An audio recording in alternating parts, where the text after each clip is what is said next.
자, 에베소서 1장 7절부터 14절까지의 말씀. 에베소서 1장 7절부터 14절.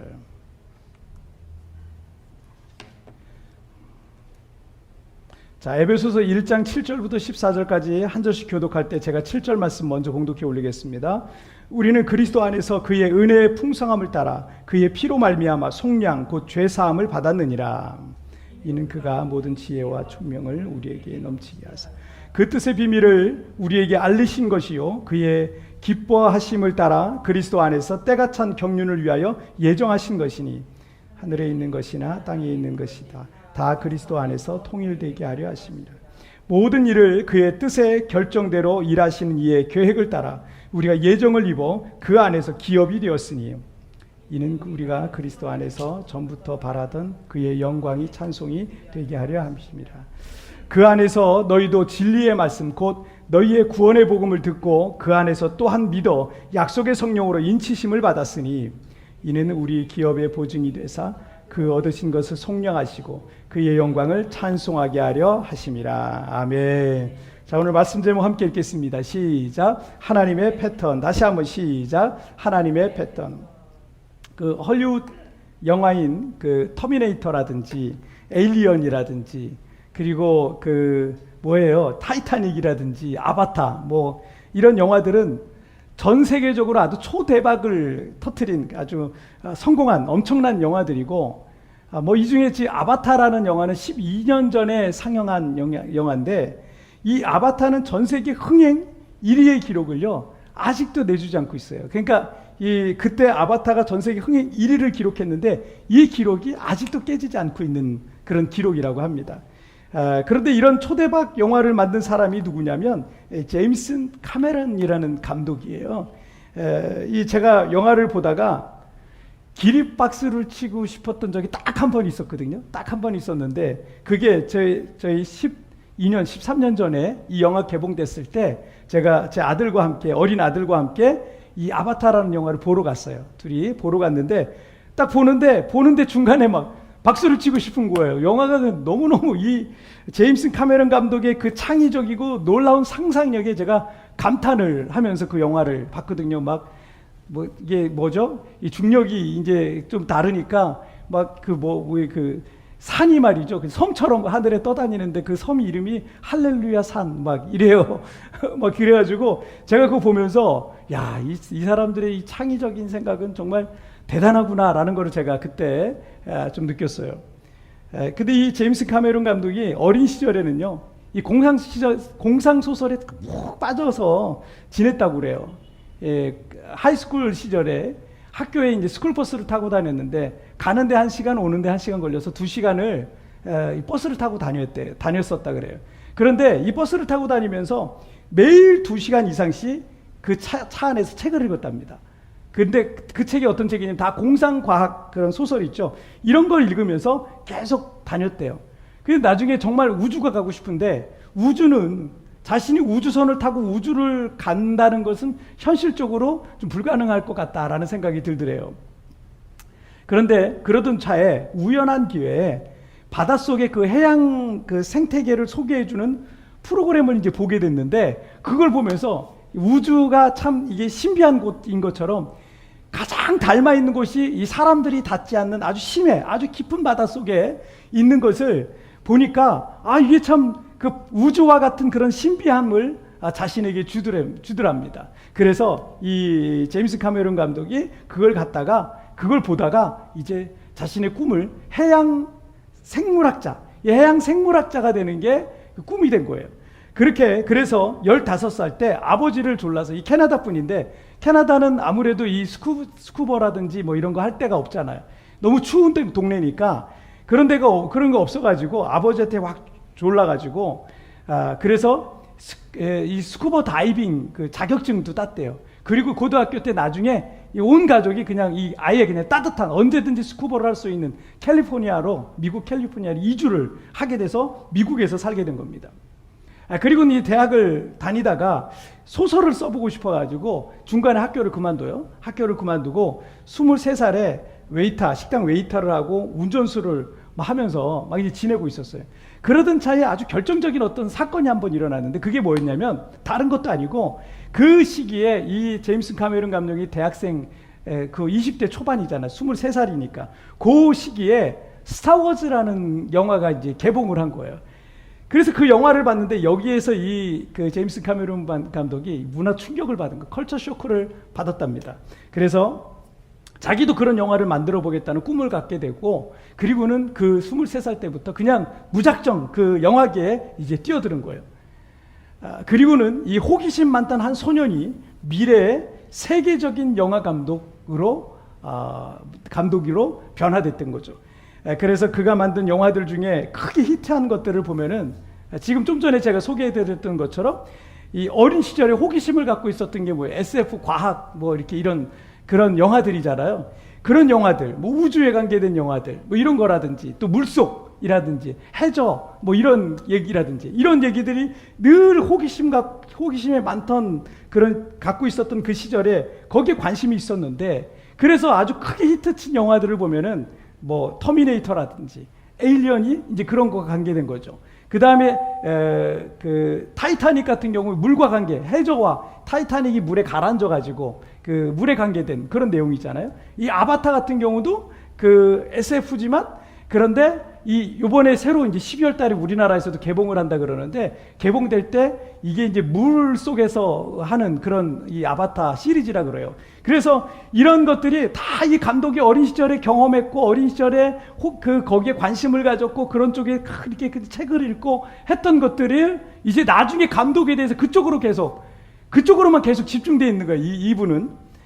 제임스 카메론 감독의 영화를 보면 그의 어린 시절 이 성장기 때 그가 무엇에 의해서, 어떤 것에 의해서 영향을 받았는지가 아주 참 중요했다라는 것을 우리가 짐작해 볼 수 있어요. 그래서 영화는 각각 다르지만 이 제임스 카메론 감독이 만드는 영화들은 비슷비슷한 그런 내용들이 아주 신비하고 놀랍고 스케일이 크고 막 이런 것들이라는 걸 볼 수가 있습니다. 그래서 여러분, 이 패턴이라는 말이 있잖아요. 패턴이라는 말은 어떤 행동 양식이라든지 이런 걸 얘기해요. 이 제임스 카메론 감독 속에 있는 것이 결국은 영화를 통해서 이렇게 나타나고 보여주는 거잖아요. 그런 양식들이 계속, 패턴들이 영화 속에 녹아져 있는 거죠. 여러분, 사람의 마음 속에 있는 것, 또 정신세계 속에 잠재되어 있는 것이 항상 밖으로 드러나게 되어 있습니다. 우리가 하나님의 마음 속에 들어가서 그분의 마음을 다 볼 수는 없지만, 우리가 성경을 통해서 하나님 아버지의 마음을 엿볼 수는 있습니다. 하나님께서 일하실 때에도 어떤 패턴이 있다는 것을 우리가 발견할 수 있어요. 특별히 하나님께서 누군가를 자신의 드라마에 캐스팅할 때 이 하나님의 패턴이 또 있습니다. 아주 비슷한 패턴이 계속 반복이 되거든요. 그게 뭐냐면 오늘 이제 본문을 통해서 우리가 그 부분을 좀 나누겠지만, 하나님이 과연 어떤 사람들을 캐스팅하고 또 어떤 방식으로 일하시는지에 대해서 오늘 우리가 좀 말씀을 나누려고 그래요. 자, 우리 첫 번째 주제부터 한번 보실까요? 함께 읽겠습니다. 시작. 나는 실패자를 선택했다. 다시 한번 시작. 나는 실패자를 선택했다. 자, 사람들이 영화나 드라마를 볼 때 주연 배우가 누구냐에 따라서 이 선택이 달라져요. 주연 배우가 내가 좋아하는 배우면 이 선택하잖아요. 그걸 보잖아요. 시청률과 관계가 있는 거죠.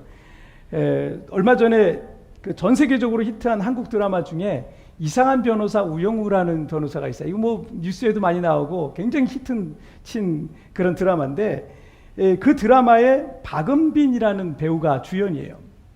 그런데 첫 방송 시청률이 0.7%였다고 합니다. 0.7%. 그러다가 이제 회차가 더해질수록 시청률이 막 높아지는데 나중에는 17.5%까지 높아졌대요. 17.5%까지. 뭐 대단한 시청률이. 왜냐하면 이 회사에서도 이 드라마를 만들고 시청료가 1%만 나와도 대단한 거다라고 생각을 했다는 거예요. 어디에서 나와서 인터뷰라는 걸 들어보니까 그것만 해도 대단한 것이다라고 생각을 했다는 거예요. 그런데 1%가 아니라 뭐 처음에는 0.7% 정도 되니까 뭐 그 정도 시청률 나오겠지. 워낙 요즘 방송이 채널이 워낙 많으니까.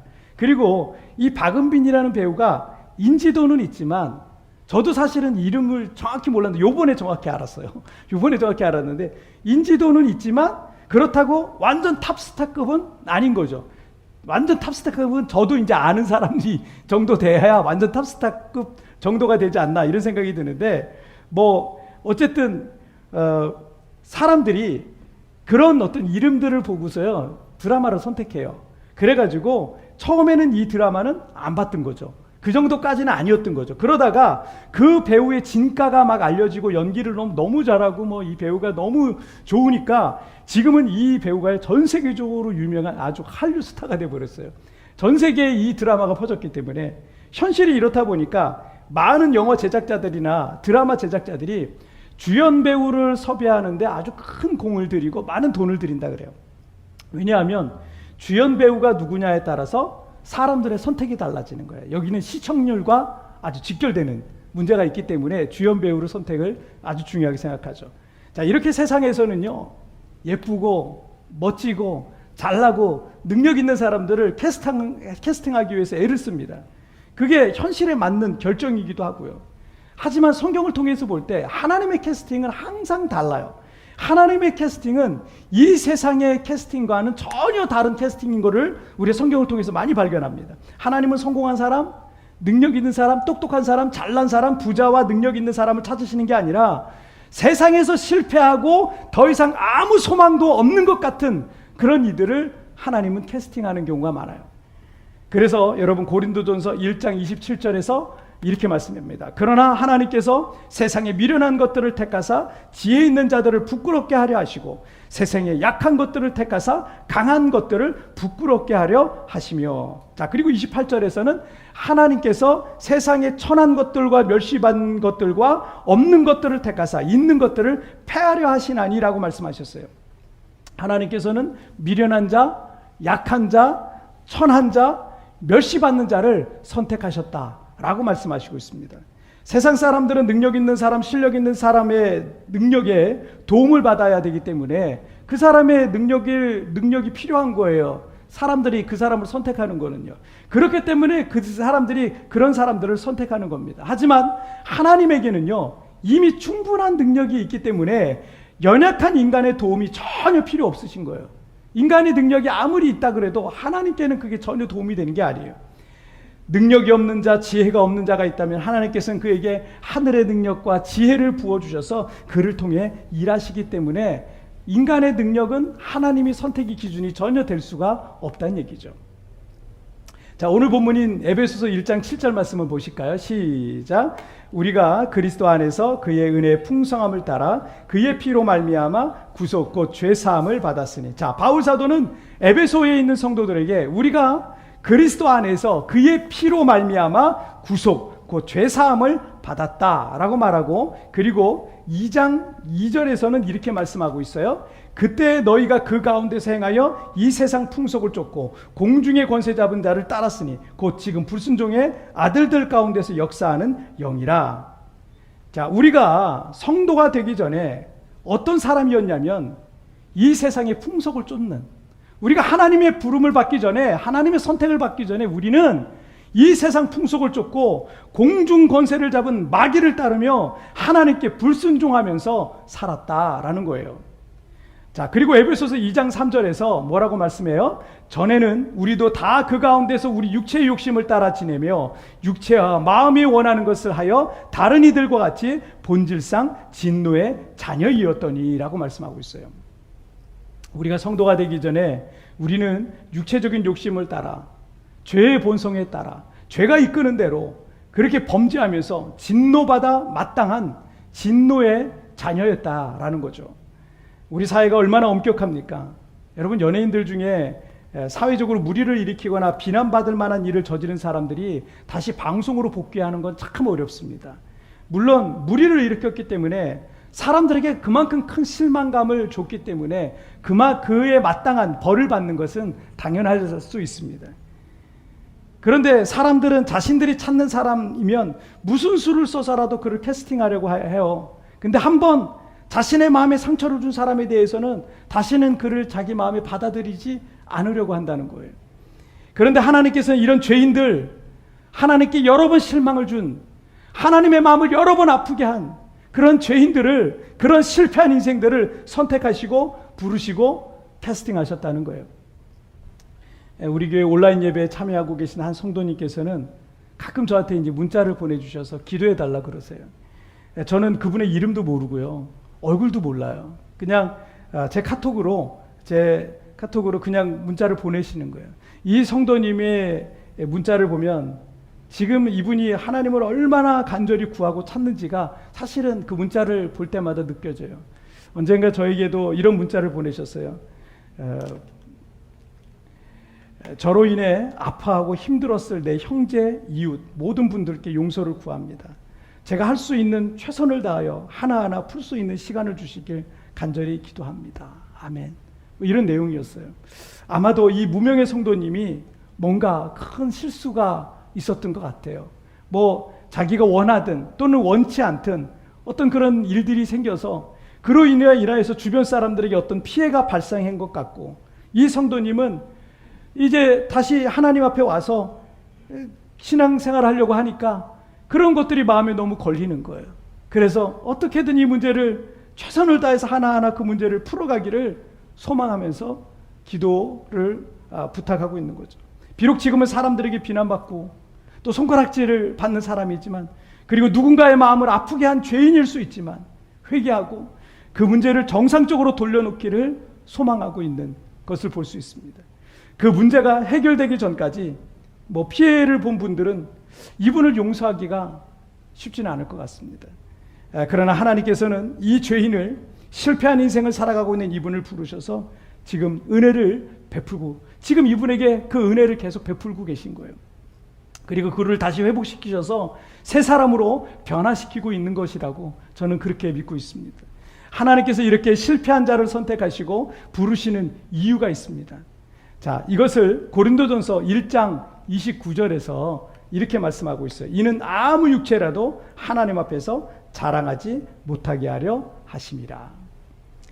죄가 많은 곳에 은혜가 더 크듯 자신이 얼마나 큰 죄인이었으며 얼마나 소망이 없는 실패한 인생을 살고 있었으며 하나님의 은혜와 사랑을 받을 자격 없는 자임을 아는 사람만이, 자신에 대해서 자랑할 것이 아무것도 없는 사람만이 더 철저하게 하나님을 믿고 의지하게 되는 것입니다. 세계 교회 역사 속에서 바울 사도 다음으로 교회와 또 신학에 가장 큰 영향을 미친 인물은 성 어거스틴이라는 분이세요. 그의 신학은 후대의 종교 개혁자들에게 큰 영향을 미치게 됩니다. 그리고 그 신학을 기초로 종교 개혁이라는 것이 일어나기도 한 겁니다. 어머니 모니카는 그리스도인이었어요. 근데 아버지는 이교도였습니다. 이 어거스틴의 10대와 20대는 아주 방탕했습니다. 그리고 만이교라는 이교에도 심취했었고요. 그렇지만 어머니 모니카의 끈질긴 기도로 32살에 세례를 받게 돼요. 그는 이 젊은 날의 이 방황과 또 방탕함과 불신앙적인 삶을 다 청산하고, 그리고는 주님께 자신의 삶을 완전히 드리게 됩니다. 그리고 기독교 역사에 길이 남을 만한 가장 위대한 성인이 되었던 겁니다. 그리고 그는 자신에 대한 인기와 존경심이, 사람들로부터의 인기와 존경심이 최고조에 달았을 때 이분이 어떻게 하냐면 참회록이라고 불리는 고백록이라는 책을 써요. 이렇게 두꺼운 책인데 제가 교회 다니고 처음 선물 받은 책이 그 책이었어요. 생각해보면 19살짜리가 읽기에는 굉장히 어려운 책이었던 것 같아요. 친구들이 그 책을 저한테 선물해 줬어요. 고백록, 참회록이라고 돼요. 그 책을 써서 자신이 얼마나 하나님 앞에 철저한 죄인이었는지를 고백하게 됩니다. 그가 이런 말을 하게 됩니다. 그가 이런 말을 해요. 우리 은혜는 우리가 선행을 했기 때문에 주어지는 것이 아니라 우리가 선행을 할 수 있도록 주어진다. 은혜는 우리가 선행을 했기 때문에 주어지는 게 아니라 우리가 선행을 할 수 있도록 주어진다. 내가 선하거나 완벽하기 때문에 하나님이 은혜를 베푸시는 게 아니라는 거예요. 부족하고 연약한 죄인이기 때문에, 하나님의 은혜 없이는 살 수 없는 사람이기 때문에 하나님께서 우리에게 은혜를 부으시고 그 은혜로 우리로 하여금 새로운 인생을 살게 하신다는 겁니다. 자, 우리 두 번째 주제 보실까요? 함께 읽겠습니다. 시작. 내게 찬양을 받을 것이다. 다시 한번 시작. 내게 찬양을 받을 것이다. 자, 하나님께서는 죄인이며 실패한 인생 속에 찾아와 주십니다. 그리고 그 소망 없는 인생 위에 은혜를 베풀어 주시고 그의 영혼을 구원하시고 그 가정을 다시 살리시고 그 인생을 다시 회복시키셔서 그를 통해서 찬양을 받으시는 거예요. 이것이 하나님이 역사하신 하나의 패턴입니다. 에베소서 1장 8절 한번 같이 읽어볼까요? 시작.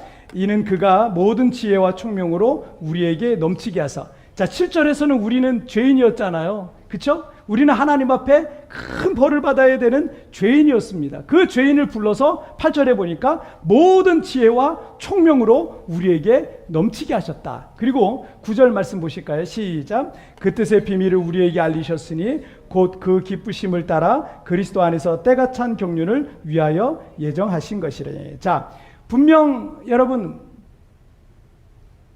7절에서는 우리는 세상의 풍속을 쫓고 공중의 권세를 잡은 자 마귀를 따라 불순종의 아들로 살아가는 죄인이었음을 말씀하시고 있어요.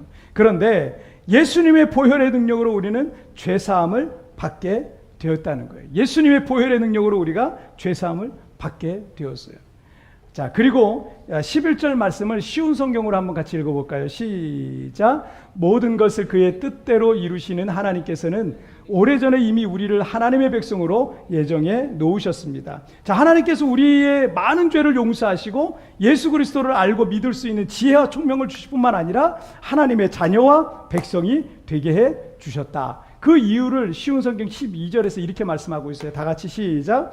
그리스도 안에서 첫 소망을 가진 우리들을 통해 하나님께서는 찬양을 받기 원하십니다. 아멘. 하나님께서 우리에게 뭘 받기를 원하신다고요? 찬양 받기 원하신다고요. 그 죄 가운데에서 건져신 우리를 통해서 찬양 받기를 원하신다. 이게 하나님의 패턴이에요. 하나님이 하시는 역사예요. 자, 그리고 14절 말씀도 보실게요. 시작. 이는 우리의 기업의 보증이 되사 그 얻으신 것을 구속하시고 그의 영광을 찬미하게 하려 하심이라. 자, 하나님께서 우리에게 어떤 대단한 것을 바라시는 게 아니에요.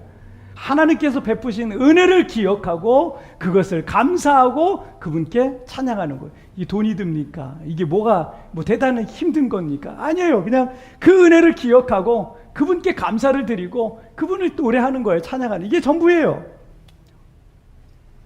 우리 교회 유튜버 세부 부부 유튜버를 매일 영상으로 올리는데 그 우리 유튜버니까 매일 그걸 올려요. 영상으로 올리는데 그런데 얼마 전에 보니까 한국 방문 영상을 올렸더라고요. 그 보니까 그 이번에 우리 그 최아른 건차님의 그 친정이 있는 울산에서 그 구독자들하고 미팅을 했더라고요. 이렇게 티타임을 가졌어요. 한국 간 김에 구독자들이 만나자고 하셨나 봐요. 그래서 티타임을 가졌는데 영상을 보니까 구독자분들이 막 그 부산에서 울산까지 왔더라고요. 그리고 대구에서 또 울산도 오고 오직 이 세부 부부의 얼굴만 보시겠다고 선물들까지 막 챙겨가지고 와서 이렇게 선물 전해주고 막 만나서 얘기하고 그런 모습을 제가 봤어요. 3시간 정도 함께 교제하다가 이제 구독자분들하고 이제 작별을 하고 이제 세부 부부가 영상으로 이제 구독자분들에게 이 감사의 말씀을 남기는 장면이 있었어요. 마지막에 그 카메라를 들고 있었던 그 이동훈 권찰님이 얼굴은 보이지 않았는데 이 카메라를 들고 있으면서 이런 얘기가 들려왔는데 제가 그게 참 마음에 와닿더라고요. 이런 얘기를 했어요. 그리고 이렇게 믿어주고 응원해 주시는 구독자분들이 있다는 것이 너무 감사하고 우리가 뭐라고 또 이렇게 또 찾아주시고 너무 감사드린다고 말씀을 드리고 싶어요 하면서 감사례를 했어요. 자, 저는 여기서 사실은 우리가 뭐라고 또 이렇게 또 찾아주시고 이 부분이 사실은 좀 마음에 많이 와닿더라고요. 우리가 뭐라고. 우리 이 세부 부부가 이 커플이 필리핀에서 코로나 기간을 보내면서 너무 힘든 시간이 있었거든요. 근데 유튜브를 시작하고 구독자들의 그 응원과 격려가 있어서 그 힘든 시기를 사실은 잘 견뎌낼 수 있었다는 얘기죠. 이 세부 부부 입장에선 구독자가 없으면 유튜브도 할 수 없는 거예요. 할 수 없잖아요. 그러니 그분들이 너무 고마운 거예요. 세부 부부의 그런 마음이 구독자분들에게 전한 이 감사의 말을 통해서 잘 전달이 되지 않았을까. 구독자분들도 그 감사하다는 말 한마디면 그냥 또 좋은 거예요. 또 막 충성하는 거예요. 아마도 이 구독자들은 세부 부부가 그렇게 알아주고 말해준 것만으로도 그 영상을 보면서 집에 돌아가서 그 영상을 볼 거 아니에요. 보면서 또 고마워하는 거예요. 더 바라는 것도 없어요. 사실은 그거 한마디면 다 되는 거예요. 뭘 더 바라겠어요. 그거 한마디면 충분한 거예요. 세부 부부가 이 구독자들이 보내준 이 작은 격려와 응원과 사랑을 기억하고 감사하고 있는 것, 여러분 이게 교회에서 쓰는 찬양이란 말이에요. 이게 찬양이에요. 여러분 이게 다른 게 찬양이 아니에요. 이게 찬양이라고 할 수 있어요. 우리가 하나님께서 우리에게 베푸신 은혜를 기억하고 감사하는 거, 여러분 그게 찬양이에요. 하나님의 은혜를 잊지 아니하고 감사하며 사는 거, 그게 찬양입니다. 레오나르도 다빈치가 그린 모나리자는 지금도 레오나르도 다빈치라는 화가가 얼마나 위대한 화가였는지를 계속 찬양하는 거예요. 자기의 모나리자라는 이 그림을 통해서. 여러분 그 미켈란젤로가 만든 이 다비드상이 있잖아요. 세월이 지금 많이 흘렀어요. 많이 흘렀음에도 불구하고, 그럼에도 불구하고 이 미켈란젤로가 얼마나 위대한 조각가였는지를 이 다비드상은 이제 자기의 모습을 통해서 사람들에게 계속 지금 전해주고 찬양하고 있는 거예요. 살아있지도 않고 말할 수도 없는 그림일 뿐이고 조각품일 뿐이지만 그들은 여전히 자신들을 그려주고 조각해준 예술가들을 수백 년이 지나는 지금 이 시점에도 계속 찬양하고 있는 거예요. 여러분 이사야 43장 21절에서 이 백성은 내가 나를 위하여 지었나니 나를 찬송하게 하려 함이라 라고 말씀하셨어요.